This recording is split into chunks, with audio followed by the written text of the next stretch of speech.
Nah teman-teman, sekarang kita sudah mengetahui terkait dengan cara mengajukan pemulangan orang telantar yang kehabisan bekal di tengah jalan. Nah, bagi teman-teman yang tahu detailnya, simak terus videonya.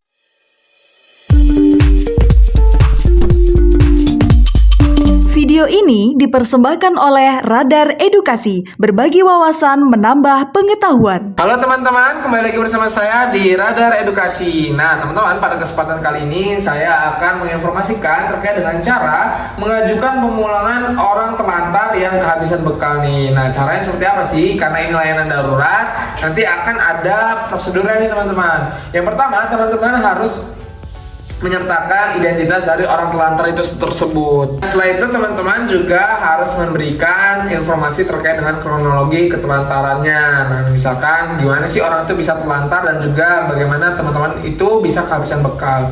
Kemudian yang ketiga adalah alamat tujuan dari pemulangan teman-teman ataupun kontak keluarga teman-teman agar bisa nanti diinformasikan ataupun dikontak oleh pihak yang berwenang nanti. Untuk prosedurnya, teman-teman bisa melaporkan ke Polres ataupun ke Polsek terdekat nih jika menemukan orang telantar. Nanti oleh petugas dari kepolisian akan melakukan verifikasi informasi nih terkait dengan informasi dari orang yang terlantar tersebut. Nanti akan ada penanganan awal. Nanti misalkan dia diberi makanan terlebih dahulu ataupun minuman ataupun pakaian ataupun misalkan ada kondisi-kondisi yang memerlukan pertolongan medis, maka akan diberikan penanganan di awal. Setelah itu nanti oleh dinas sosial akan berkoordinasi dengan keluarga, nanti akan ada proses namanya pemulangan. Setelah itu akan ada fasilitas dari instansi dinas sosial untuk transportasi dari orang yang terlantar tersebut.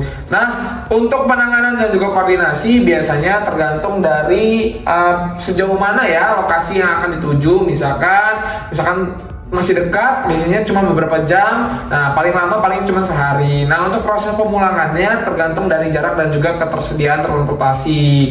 Nah, untuk biayanya karena ini adalah negara ya yang memfasilitasi, jadi untuk biayanya itu tidak ada alias gratis. Nanti akan ditanggung oleh pemerintah daerah ataupun lembaga sosial yang terkait. Mungkin seperti itu teman-teman terkait dengan cara mengajukan pemulangan orang terlantar yang kehabisan bekal. Bagi teman-teman mungkin ketika jalan melihat orang yang terlantar di jalan ataupun mereka kehabisan bekal, nanti bisa mengikuti proses ini dan juga bisa melakukan prosedural yang telah saya sampaikan. Terima kasih.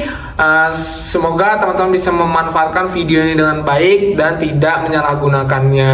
Sampai jumpa di video lain kali.